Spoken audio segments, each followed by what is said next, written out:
Welcome to the dedication of the R.T. Wallens Spirit of the Rivers Monument. A special thank you to Sepidus Webster for beginning this dedication with the Menominee Battling Bucks Drum Group.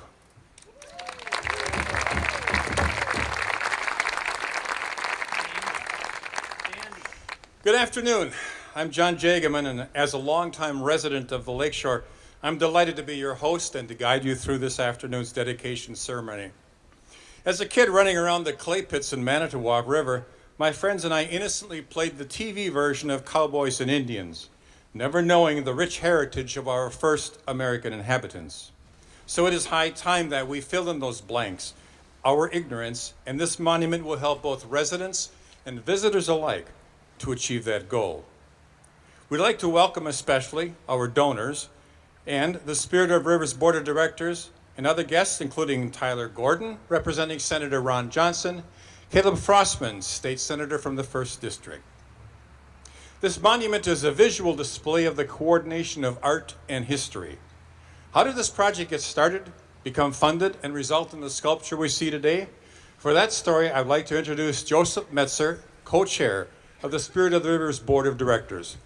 Joe? Thank you, John. My wife put together a nice breakfast brunch this morning, and as I was sharing the story of the Spirit of Rivers project with family and loved ones, it's hard for me not to get choked up. It took a lot of people to get us to this point, 9 years in the making, so I'd like to thank all of you for taking the time to be with us today. To get here, it took a lot of people to say yes, and the first person that said yes was very innocently, when I asked Skip if he'd join me for lunch, and consider doing a legacy piece for his hometown. So thank you, Skip, for saying yes.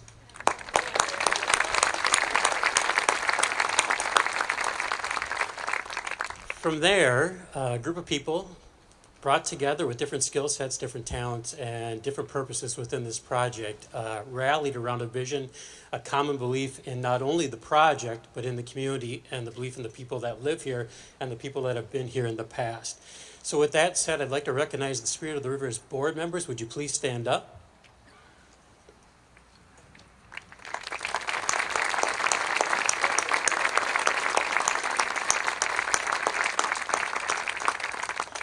So countless hours go into making a project like this possible, and the dedication of the Spirit of the Rivers board members, volunteers, is significant in itself. But the early mornings, the late nights, the phone calls, the emails, I think we have to give credit to our closest relatives.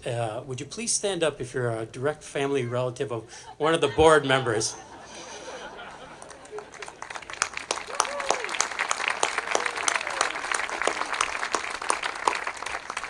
When your wife says to you, you're going to raise $1 million and do what?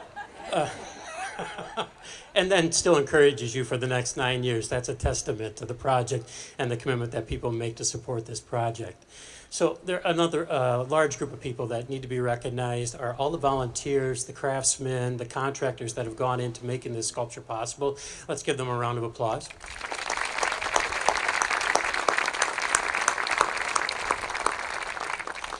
Our civic leaders who have helped make this possible, Greg Buckley, Justin Nichols, others, gave of their time way back in a snowy day in December, 4 o'clock up in Greg's office, saying, we'd like to do this project. We don't know how we're going to start. We don't know how it's going to end up. But here it is on a couple pieces of paper. Let's go do it. And they were receptive to it, and they believed in us and believed in the effort. And look behind us, it's real. So thank you, Greg. Thank you, Justin, and those folks that were early believers in that. So I have a co-conspirator in this, and I'm feeling a little emotional here, so I'm not going to continue too long, and we've got a full schedule. Co-conspirator, the person, our co-chair, who never said give up, always believed in the project, always said heck yes, and when I said, what's the next tribe that we're going to go visit, and how far away is it? Let's go do it. Our co-chair and leader, inspiration, Carol Wergen.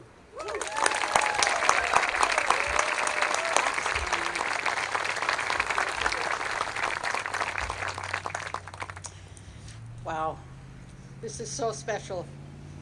I can't believe this day is really here. Joe Metzen is a very persuasive guy. Within seconds of meeting him for the first time, he was telling me about a possible bronze monument for our lakeshore. I was intrigued, but I was thinking about the meeting that I was due to be at.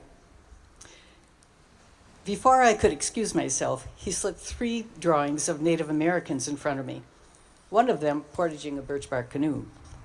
They were fabulous. That appointment could wait. Within weeks, I became part of the small group of people that Joe had gathered together to discuss how we might make this happen. The plan that Joe and artist R.T. Wallen had imagined just a couple of months before was too exciting to ignore. It was a powerful and bold plan. But it was also 2009. The economy had just plunged into a great recession, and the communities of Manitowoc and Two Rivers were experiencing gut-wrenching closures of industries that had been part of their culture for generations. Was it possible to convince this public, who were suffering from devastating job losses, that a 10-foot-tall bronze monument of pre-contact Native Americans could give them pride and hope again for the future? Could this possibly happen? We thought it could, we believed it could, but the times weren't with us. I really wanted to see it on the lakefront, but when I wavered in my belief that it would ever stand there, Joe was there to say it can. We can do this, he'd say. And he said it every step along the way. He's a very persuasive guy. He was the rock foundation of this organization, the glue that kept us together, and the planner and organizer of each step along the way. He was an idea guy, a problem solver, and a hands-on, get-the-job-done kind of guy. There was never a wall that couldn't be overcome or built if it had to be. And there were several in 2 different studios. He developed effective work plans and helpful timelines. He designed flyers and invitations and signs. He turned an unoccupied old building with broken windows and dead doves into a very functional and ultimately beautiful art studio.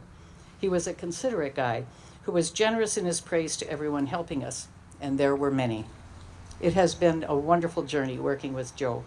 If you take on a challenge of great magnitude in difficult circumstances, be sure Joe Metzen is on your side.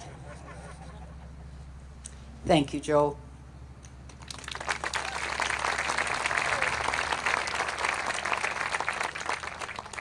Before I introduce our artist, I'd also like to thank everyone who has helped with this project. They say it takes a village to raise a child. I'd say today that it takes a couple of small cities, a few tribes, and a magnificent artist to build an extraordinary monument. We received so much help from so many people. I can't begin to start naming you all, but know that we are extremely grateful to you and hope you all take pride in Spirit of the Rivers that you helped to bring to the lake shore. So back to those drawings that I was holding in my hands when I first met Joe. They spoke to me. But first of all, who did these beautiful drawings? R.T. Wallen, I was told. Born and raised in Manitowoc, a graduate of Lincoln High School and later the University of Wisconsin-Madison. Shortly after acquiring his degree in zoology, he moved to Alaska, whose bounteous wildlife and expansive wilderness was a mighty call to this devoted nature lover.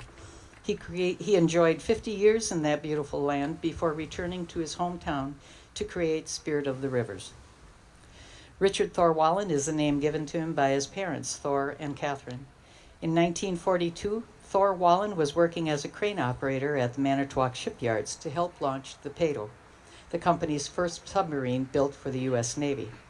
When his son was born that year, Mr. Wallen proudly announced in the company newsletter that the skipper for the Peyto had arrived, linking his son to the maritime history of his hometown forever. Skip, or Skipper as his friends and family call him, considered that very maritime history when featuring the birch bark canoe in Spirit of the Rivers. It now stands as a reminder to present-day visitors that the rich maritime history of this area also includes the birch bark canoe. Skip is a remarkable man. You need only look at the Spirit of the Rivers to understand the depth of his considerable talent, his desire to get the finest detail just right, and his obvious respect for indigenous cultures. His art in the form of limestone lithographs, watercolors, and bronze sculptures is on display in public and private collections throughout the United States and Europe. In 2006, Wallen received an honorary doctorate in art from the University of Alaska Southeast. Just 2 years ago, Taku, his bronze 25-foot breaching humpback whale, was installed in Juneau, Alaska. It's a magnificent and dramatic display, permanently crashing out of its infinity pool with periodic rushes of water to simulate real movement. But today, we dedicate perhaps his most ambitious and complex monument, depicting woodland Indians of the upper Great Lakes in a scene from their everyday lives. Anton Rager, author of Public Sculpture in Wisconsin, said, "There is no monument in the state of Wisconsin, nor to my knowledge the Midwest, that compares to Spirit of the Rivers." The genesis of this sculpture surely arose in part from his life experiences living with the Inupiat, indigenous Eskimo people, while following and researching walrus pods for the Alaska Department of Fish and Game. And also from sharing many years of lifetime experiences with George and Jesse Dalton, a prominent Tlingit family who adopted Skip into their Takdentan clan, and later his wife Lynn into their Kagwantan clan. The first thing one notices about this man with such incredible talent is that he has an equal amount of modesty.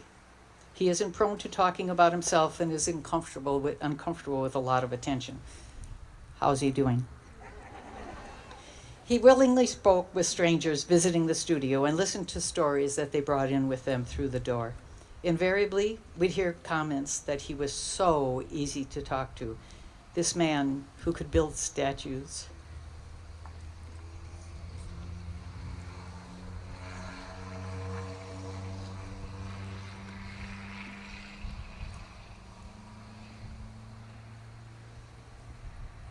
I'm sorry.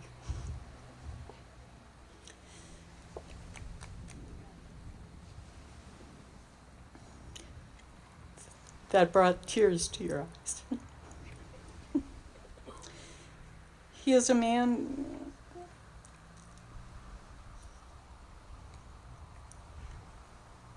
who chooses his words carefully, much more than me. As concerned with conveying just the right message as he is with sculpting just the right detail. He is always considerate of others' feelings, not wanting to unintentionally offend. He is nearly one with the natural world, always aware of what bird or insect or animal is nearby, and noticing what their particular endeavor is at the moment. The Spirit of the Rivers studio was located in downtown Manitowoc, surrounded by buildings and concrete, yet he found instances to photograph wildlife. He once left the studio to assist a Canada goose and her 12 goslings cross 2 busy streets. He has an amazing ease with languages. I once introduced him to a supporter who grew up in South Africa, and within minutes the two men were speaking Swahili to each other. And anyone who is able to use the Alaskan Tlingit language, in my estimation, deserves an award from Rosetta Stone. Over 1,000 elementary school children visited the studio. Skip took time out to talk with them, teach them, show them what he did. He ultimately asked them each to draw what they saw in the studio. When a stack of their drawings accumulated, he chose a dozen that he framed and featured on our studio walls. He thoroughly enjoyed seeing the statues from their eyes. Now, just to be fair, lest I present him as otherworldly, and I know he would be upset with that, he is human. He eats too many Kringles, much to his wife Lynn's objection. He's very strong-willed and insists on perfection in his work, even if it is on the top of the elder's head and nobody's going to see it. He listens to classical music ad nauseum while he works, and he never saw a deadline that couldn't be moved. So, while he is a magnificent artist and a fine human being, his feet are still firmly planted on the ground. Please welcome R.T. Wallen, sculptor of Spirit of the Rivers.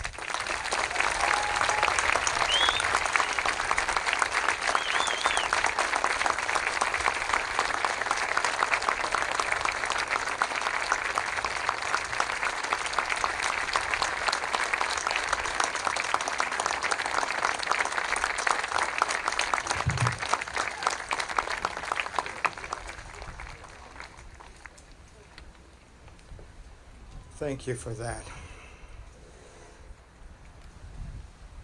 You know, I get the congratulations and a lot of the attention, but as both Joe and Carol have pointed out, there are many people involved in this effort. And I'm not going to go through them as I had originally planned because Joe and Carol have already covered it, but there are a few people I wanted to mention. First of all, Joe Metzen, who was the initiator of the project, and also, once we had determined a theme, he was the namer of the project. And as Carol has pointed out, he's been working throughout. In fact, I was on the site here a couple days ago, and Joe was on his hands and knees moving some of these paver blocks around because they had been incorrectly placed.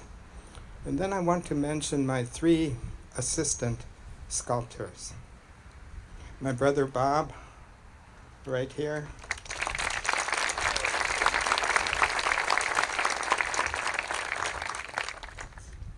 My sister Katie.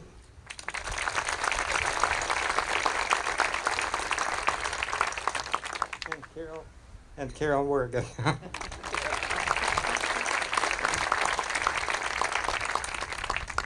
You know, as is written on the plinth of this monument, the primary purpose behind its creation and its location is the recognition that people have lived on these shores for thousands of years.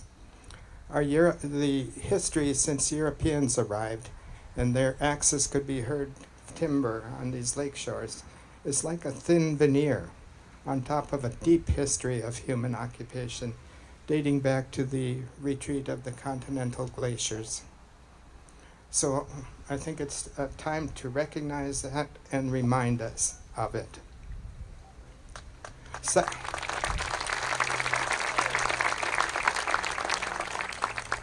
Secondly, we wanted to celebrate the sophistication and the utility and the artistry and the beauty of the birch bark canoe, which we see as the precursor of our maritime traditions.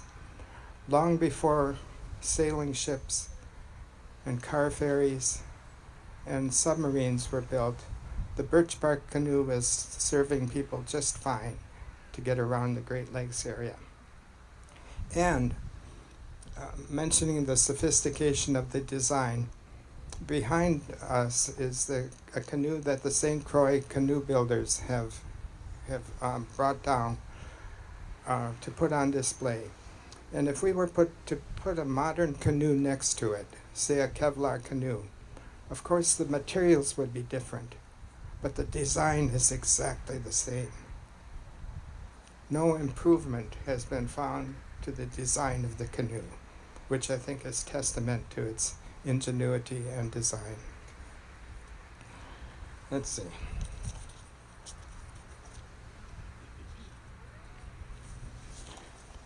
I didn't mention my wonderful wife, Lynn.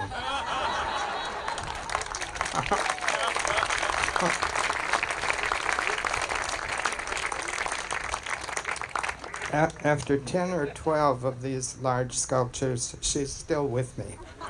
And even though she has her own business, she does everything possible to free my time to work on these projects. Anyway, I thought, there are stories and background behind each of these figures. The moccasins that the woman is holding, the tumpline around her head, the rigging that the portager has used to carry the canoe, the staff, the diamond willow staff that the tribal elder is holding. All of these have stories behind them. And I thought I would just take time to tell one story regarding the gesture of the tribal elder. And I know it will be hard to believe this story sitting as we are under the sunshine in this cloudless sky. But going back to the year 1965, I found myself stationed on Little Diomede Island in the Bering Strait. Now, Little Diomede is a remote place, even by Alaska standards. It's situated midway in the Bering Strait between Siberia and Alaska. And the strait at that point is about 54 miles across. And right in the middle are two small islands, Big Diomede, Owiwak, and Little Diomede, Ingaluk. And between them, they're 2 miles across, between them is the international date line. So if you walk across on the sea ice to when you're about halfway over, you can hypothetically jump across between yesterday and tomorrow. At any rate, in the spring of the year, as the sea waters warm up, the ice begins to break and drift northward through the Bering Strait on the currents. And this ice is followed by walruses and seals and seabirds. And the reason I had been sent out there by the Alaska Department of Fish and Game was to monitor the spring migration of walruses through the strait.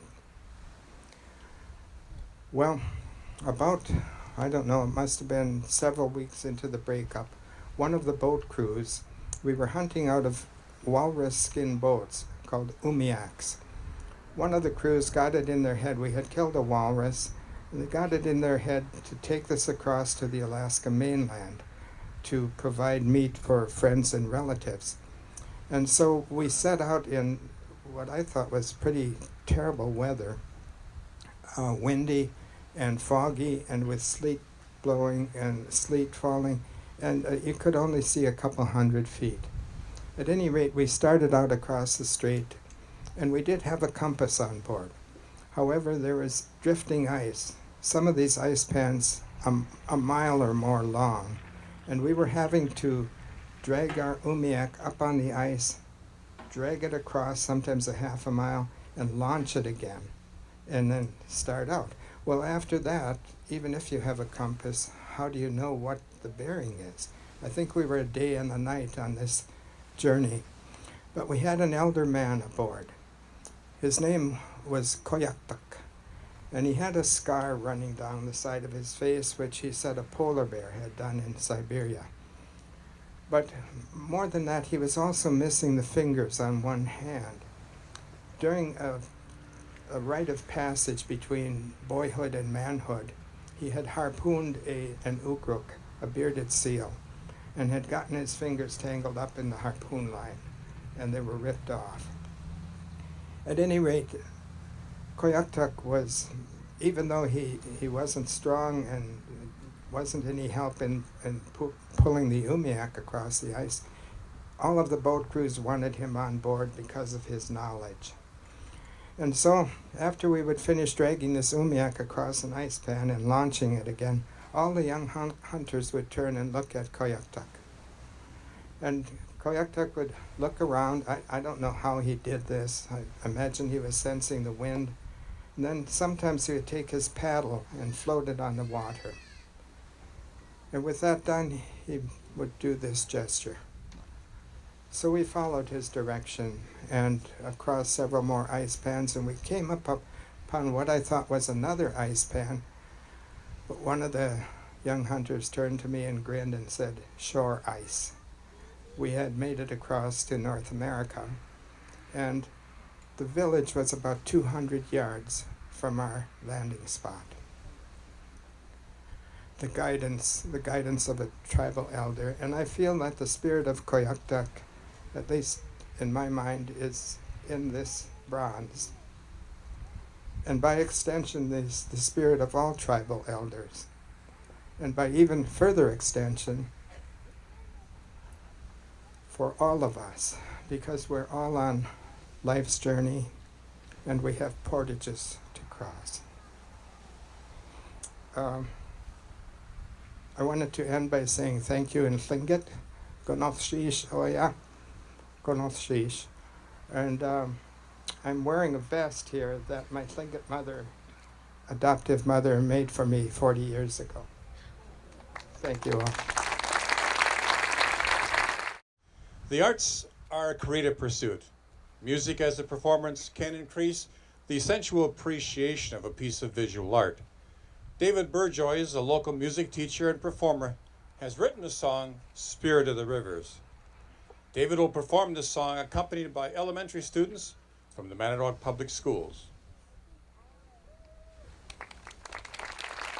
And here's David and his drum.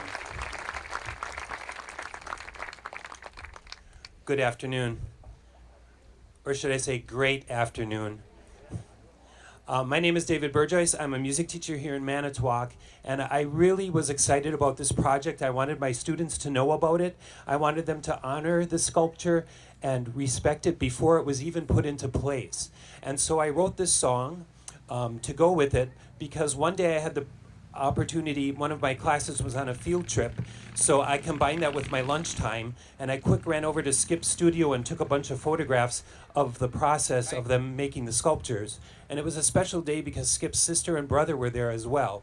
So I had all these photographs that I wanted my students to see, and I really searched for a piece of music that I could show along with it, but I couldn't find one, so I just created my own. And I hope you enjoy it.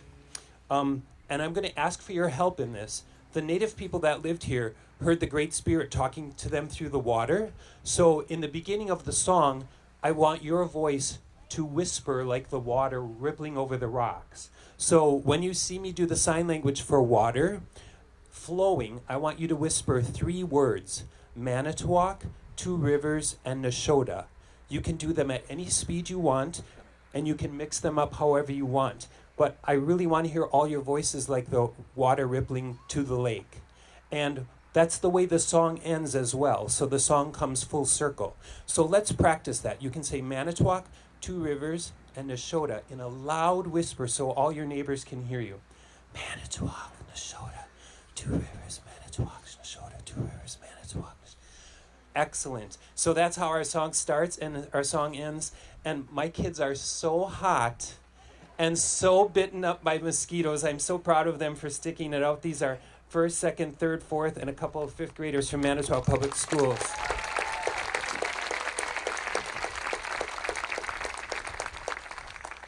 And the rest of the song is just an echo. I say something and you can sing it back with me and with the children, okay? So this is Spirit of the River. And let's start with those whispers. Manitowoc.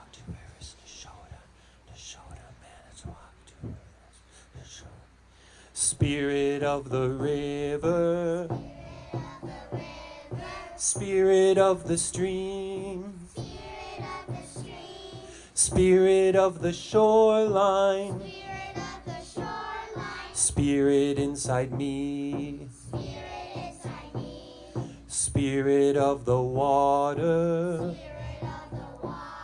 Spirit of the lake,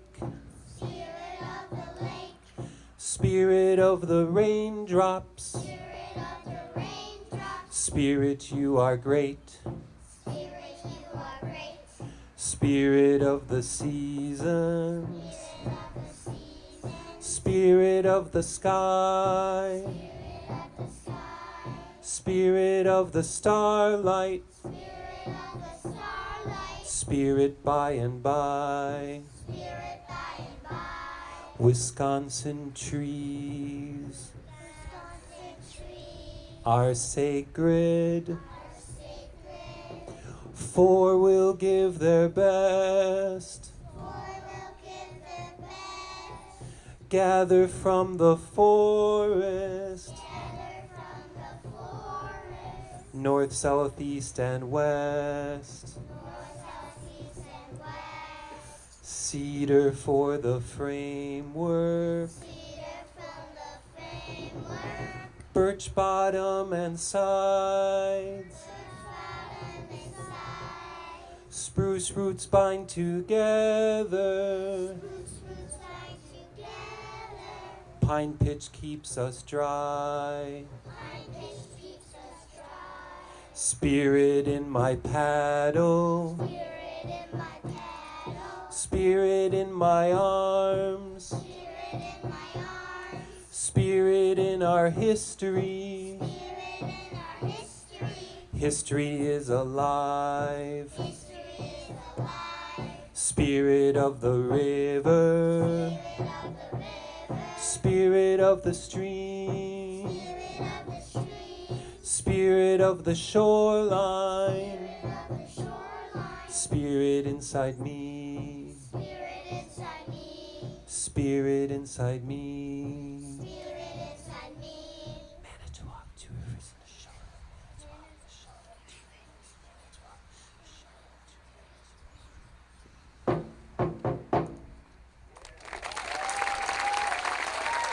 Thank you.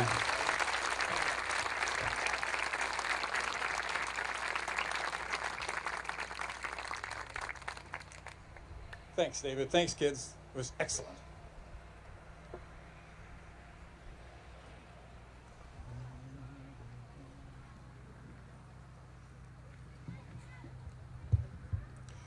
While our heritage has been largely agricultural and manufacturing, tourism is now an important part of the lakeshore economy. The Maritime Trail between Manitowoc and Two Rivers is the longest stretch of uninterrupted lakefront views in the United States, and the Friends of the Maritime Trail take great care of this beautiful garden along the path. This monument will enhance this beauty and help draw visitors to our area. Sarah Clavis is Deputy Director of the Wisconsin Department of Tourism, and she would like to speak to this subject. Sarah?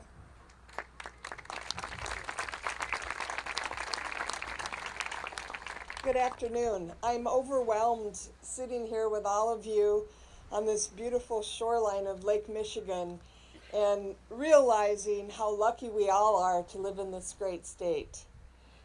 It's so, it deserves so much congratulations to the Spirit of the Rivers Board, Two Rivers and Manitowoc County, all of you who had a vision to make this possible. Mr. Wallen, you have created something breathtaking and meaningful, and your work is a special gift to this region and to this entire state.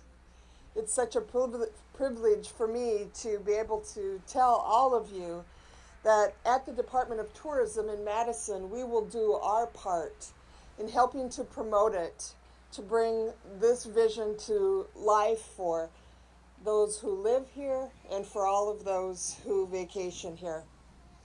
Tourism is big business, but it's not so big that it doesn't touch each and every one of us. It's part of who we are in this state. It's part of the economy, but more than that, it lives here on this shore. Outdoor recreation, all of the things that come along with arts and culture, and all of the attributes of each and every one of you bring this undisputed opportunity to people from around the world. Last year in this county, there were millions and millions of dollars that were spent on tourism. And now visitors have yet another reason to come to this area. The water off of this wonderful part of the state, some of the shipwrecks, some of the heritage, arts, and culture.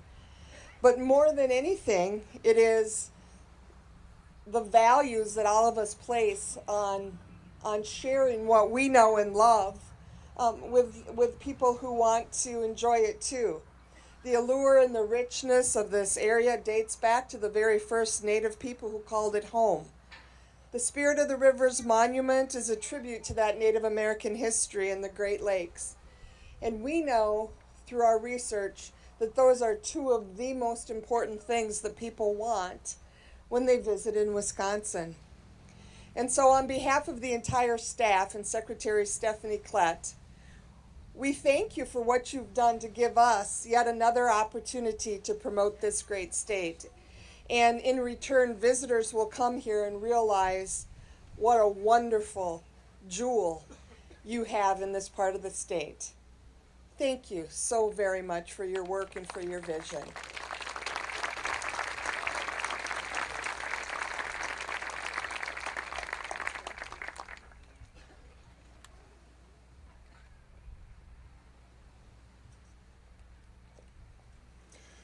A project that celebrates the rich history of the woodland Indians along the lakeshore would not be authentic without the involvement of the Wisconsin and Michigan woodland tribes. Early in the process of developing the plan for this monument, there were meetings with all the tribes as well as the Great Lakes Intertribal Council. Our next speaker was part of that process.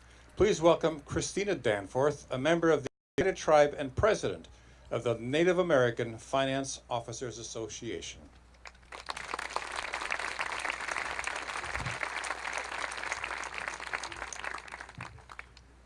Good afternoon.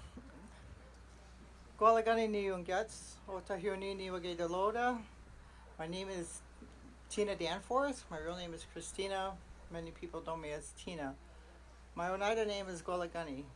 And the Oneida people came here to this region, which we call Wisconsin now, in the early 1820s, before Wisconsin was a state. And I have had the great fortune over the years to represent many of the tribal communities, not just here in Wisconsin and the Midwest, but nationally. And I do that so today as president of the National Native American Finance Officers Association, formerly the chairwoman of the Oneida Nation here in Wisconsin. But I want to give credence to the Menominee people, as I often do, because we came from the state of New York, which you know as New York, but that was our homeland. That was our Indian territory. And when we came here to this area, the Menominee people welcomed us. And the community that we now have outside of Green Bay is ceded to us by a treaty between the Menominee people. So we are forever thankful to the Menominee people, the Menominee drummers, our Potawatomi friends, of course, who have also graciously given to all of the tribal communities throughout the state. So I also want to thank the Ho-Chunk, the Ojibwe nations throughout Wisconsin. The Ojibwe nations go actually from Maine all the way to Montana to Turtle Mountain. And the Ojibwe people in this state, Lac du Flambeau, Red Cliff, Bad River, St. Croix, LCO, and just across the border, Lac Vieux Desert. You know, tribal people, we didn't really have borders. Borders were created. What was important to tribal people was relationships, and with those relationships came the ability to have commerce and trade, because we knew there was always an interdependence on our neighbors. And so today we still enjoy that interdependence with our neighbors, and we're very thankful that this community has chosen to honor us. And they have done so with such integrity. It is amazing the detail and the care and the honor that they have displayed in this project. And I want to acknowledge them for that, thank them for that, and show great gratitude from the tribal nations, not just here in Wisconsin and the Midwest, but nationally. Because as they were saying, there is no other monument such as this in this area, in this region. I think the next closest one is out in South Dakota, where there was most recently a monument with a fancy shawl dancer, and forgive me, I don't remember the name of the monument. But I have traveled to many areas throughout the United States, Canada, and Mexico, and I've always appreciated the arts. I myself am an artist, so I understand the process, the learning, the knowledge, the sharing that goes into an artistic project such as this. And Skip, as he's fondly known as Skip, R.T. Wallen, did so with great care. And as was said earlier, there was a lot of communication with the tribal leaders, the tribal communities. They went out and visited us, and that showed a great appreciation and respect for the tribal people, not only in this region, but nationally. I also want to acknowledge today our veterans. If there are any veterans, both tribal and non-tribal, thank you for what you've done for our country.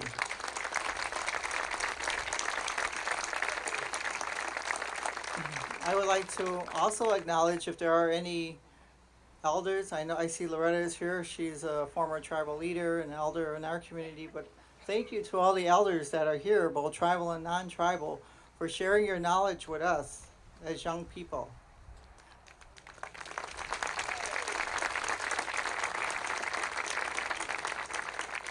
And of course, I want to thank the tribal leaders. If there are any tribal leaders here, current or former, thank you for your leadership.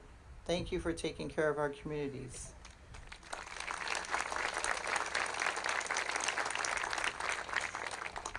And just briefly, all of us have a tradition and a heritage. tribal people especially.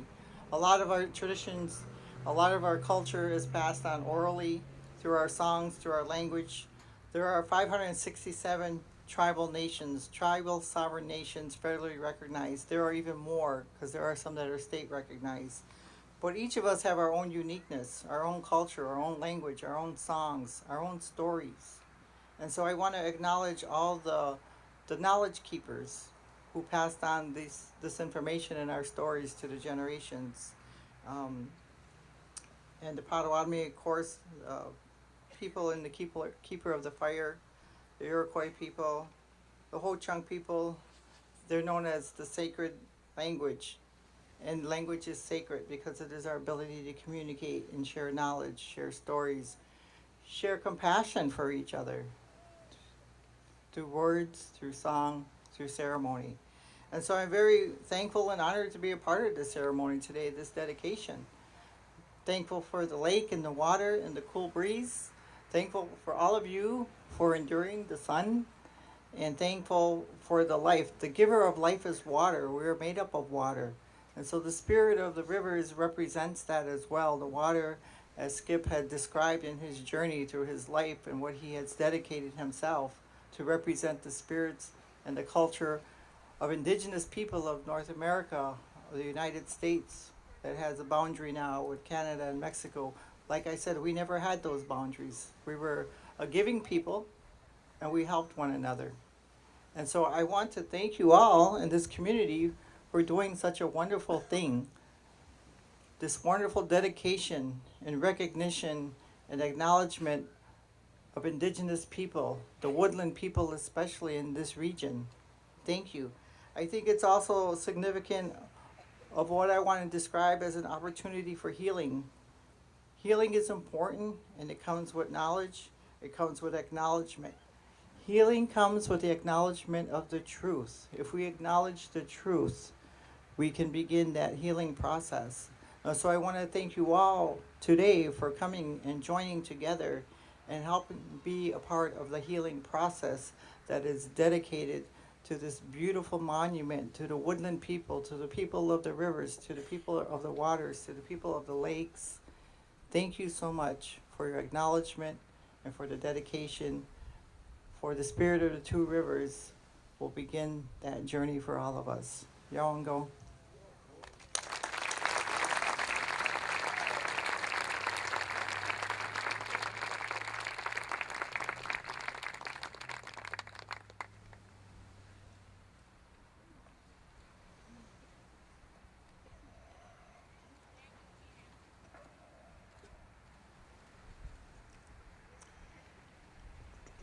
Just like the location of these statues links the cities of Manitowoc and Two Rivers, the development of the statues links the tribes that settled in the Great Lakes region. One of those tribes was the Potawatomi, and their chief was Chief Mishicot. In 1844, when Daniel Smith moved from New York to Wisconsin to establish a sawmill on the site that is now Michigat, he founded the village and named it after his friend, Chief Mishicot. Our next speaker is Ken Mishigat, Cultural Director of the Potawatomi Heritage Center of Hannahville, Michigan. He is the great-great-grandson of Chief Mishigat.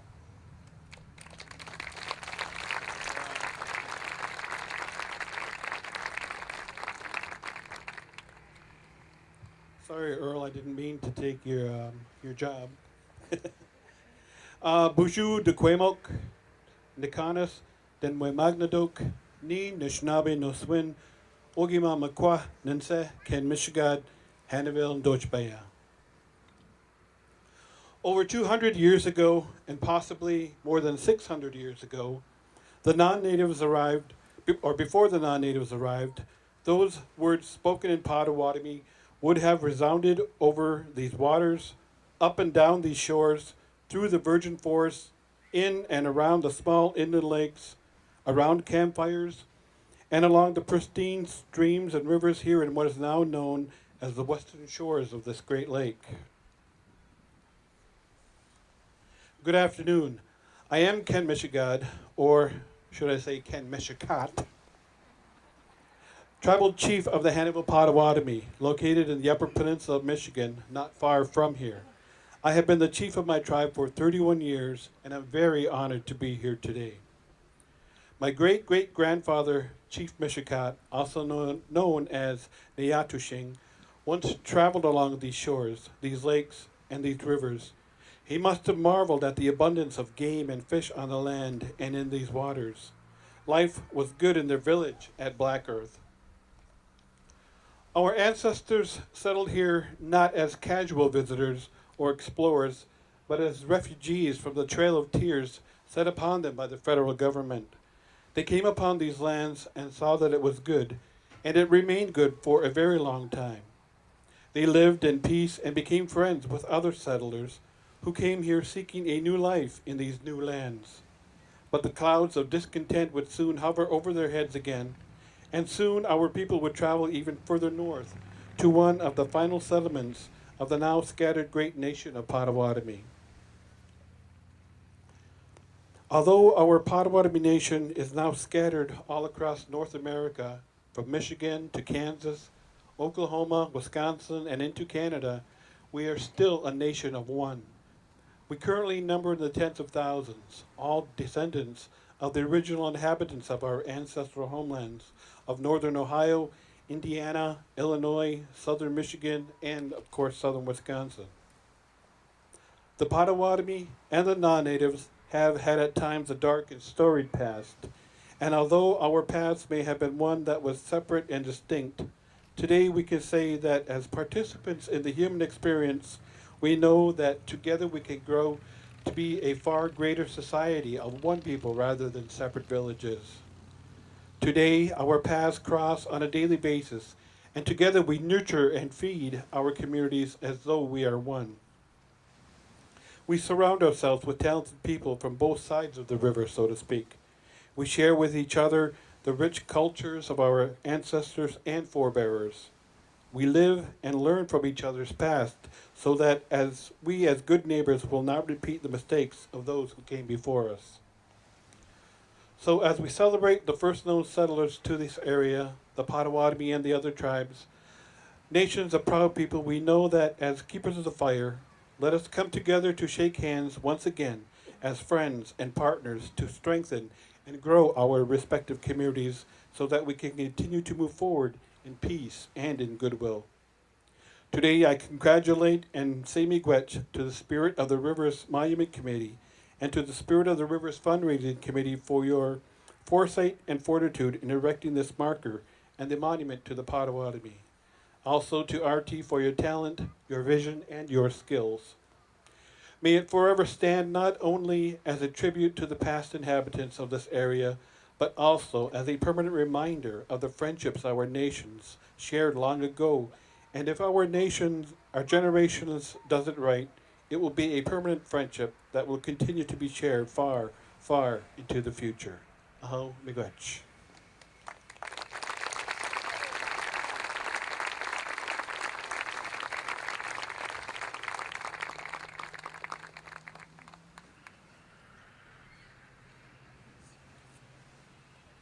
Creativity in one art area often prompts creativity in another. It's not me. I don't have that much power. After visiting the studio where Mr. Wallen was working on the statues, Pete Honzik, a local musician, created a song about the monument. We asked Pete to share his song with us today. Pete's right off stage to my left.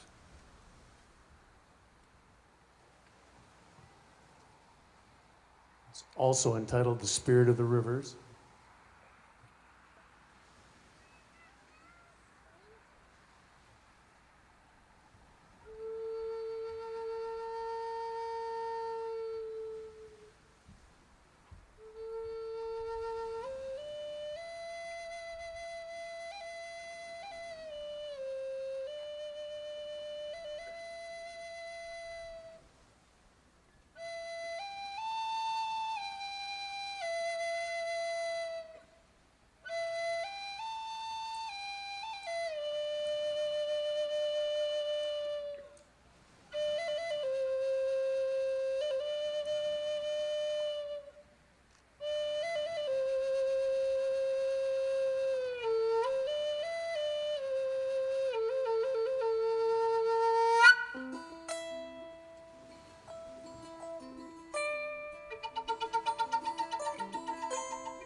The spirit of the rivers flow along the banks of time, winding through the ages, reflecting nature's eyes. It's a whisper in the wind, you can feel it in the air, somewhere lost in time, but the images are still there. Through moonlit diamond waters glide birch bark vessels made with pride. The stroke of the paddle in harmony stride. In a moment of silence, two worlds collide. Now cast in bronze and standing tall, a monument legacy, more than just a distant thought of our history. We were sailing on these waters long before the Wisconsin sky, and the spirit of the rivers will live on and never die. We are standing by the water, we are watching by the lake, with the lessons that are timeless, to give back more than we take, more than we take.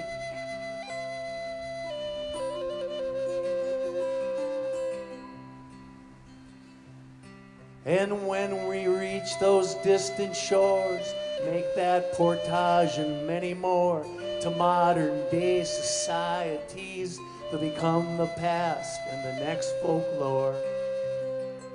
And still the world keeps spinning around, a treasure lost, another found, and maybe the questions and the answers we seek are hidden in a silhouette at sunrise or sunset, in the moonlight, at the end of Forget-Me-Not Creek. And we were sailing on these waters long before the Wisconsin sky, and the spirit of the rivers will live on and never die. We are standing by the water, we are watching by the lake, with the lessons that are timeless, to give back more than we take. They are gazing into the future, they are gazing into the past, with their eyes shining hope, with a vision here to last, here to last.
In addition to honoring the woodland Indians and artistic mastery that this monument portrays, the monument by its very nature connects the cities of Manitowoc and Two Rivers.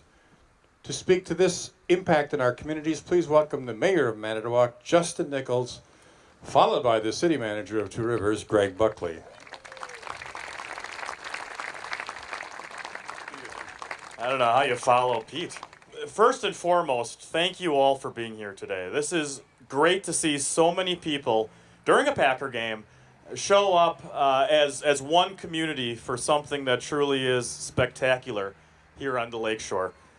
Before I compliment Two Rivers, I have to poke fun at Two Rivers, because Greg will do the same, I'm sure, because Greg will tell you that the monument itself is actually in the city of Two Rivers. Yeah.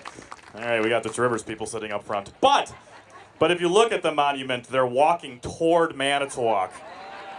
They're walking toward the promised land, folks. But in all sincerity, today we're here not as Manitowoc citizens or Two Rivers citizens, but as people that are proud to call this area home. The name Manitowoc itself means home of the Great Spirit.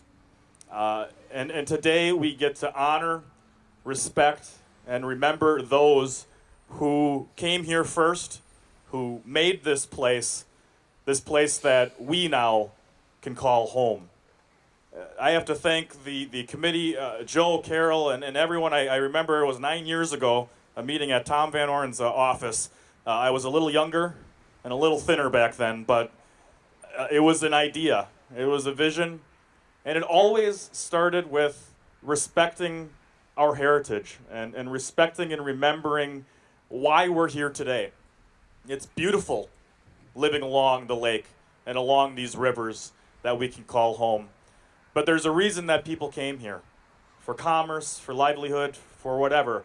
But they were the first to be able to call this home. And Skip, I have to give you, I'm awestruck by the creativity, the care, the respect, and everything that he gave to these monuments, the detail that he put into these monuments, but more importantly, the history that he researched that is here today, that'll live well into the future. I think one of the greatest things we saw today was the children, because that's what it's all about, isn't it? It's making sure that every generation of people who live here understand and respect those who came here before us. Those people who are the reason that we all can collectively, as Manitowoc, Two Rivers, and anyone who lives on the lakeshore, can collectively call this our home. And we are so very fortunate. We're so very fortunate that we have people, that we have donors, that we have volunteers that made this possible. And we are really, in Manitowoc and Two Rivers, citizens, all of us, are really the luckiest people in the world to live where we do. And it's always going to be amazing that we're going to remember those who came here first, well after we're gone. Thank you, everybody.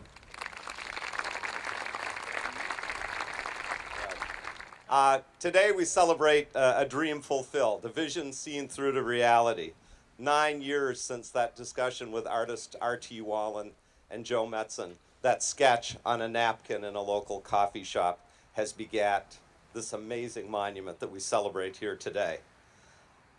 The result of years of hard work by the Citizen Committee, made up of folks from Two Rivers, Manitowoc, the surrounding area, the profound generosity of donors whose financial support, both big and small, has made this magnificent piece of public art at this beautiful site, the site chosen by the artist, where the two communities come together, possible.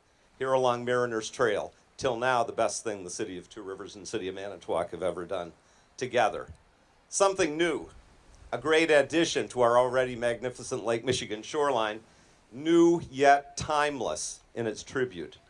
Timeless in its tribute to the native peoples of the Great Lakes region, the people who fished these nearshore waters and our rivers, hunted these woodlands, and whose canoes glided silently through these waters.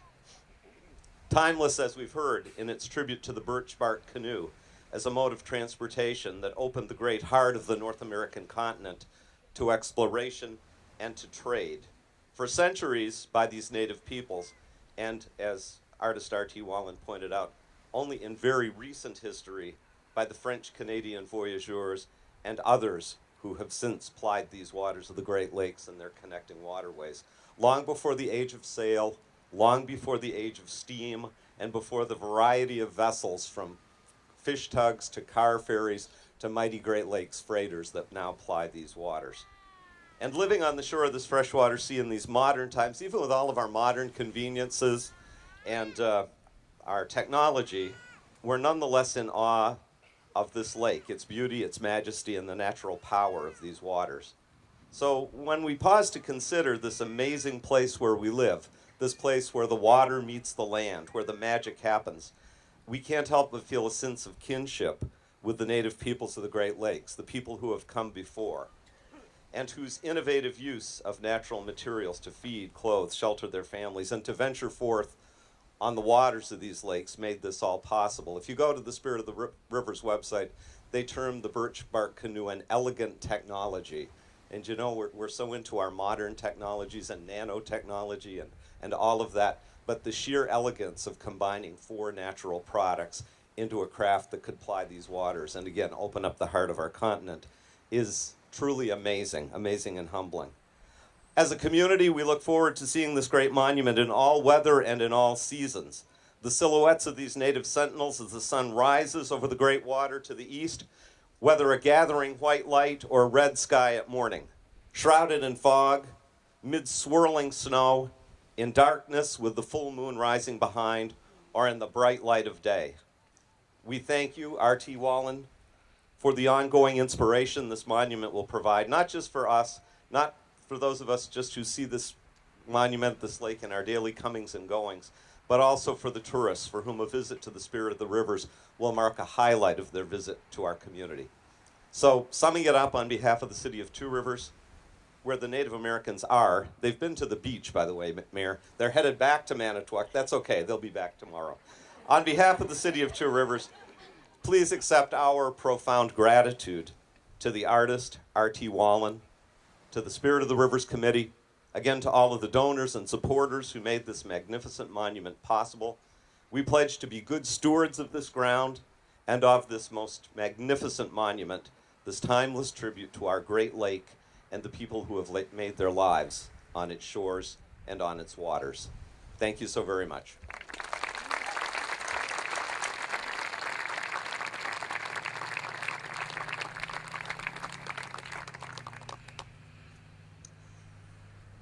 Since July, the RAR West Art Museum has displayed works by R.T. Wallen entitled Skip Wallen Naturally. If you're interested in seeing other statues and also limestone lithographs by the artist, that exhibit continues until 6 o'clock this afternoon. You'll make it. They'll be open. As I studied the monument over the last few days, I was drawn to the attention to detail that Skip put into his work, especially to the inside surface of the canoe. His careful detail and unique work reinforced in my mind the things that we still do not know about Native Americans that lived here in harmony with the land and with one another. We missed many of those lessons that they could have taught us. The board and volunteers of the Rivers Project hope that this monument will help us better understand and cherish the values of the people who first lived in this land of the Spirit of the Rivers. Thanks for joining us today. Thank you for surviving the mosquitoes. Thanks to Skip for sharing his talent with his hometown. And thanks to all of you who helped make this project a reality. As we take leave, may the warm winds of heaven blow softly upon your house. May the Great Spirit bless all who enter there. May your moccasins make happy tracks in many snows. And may the rainbow always touch your shoulder. Thank you.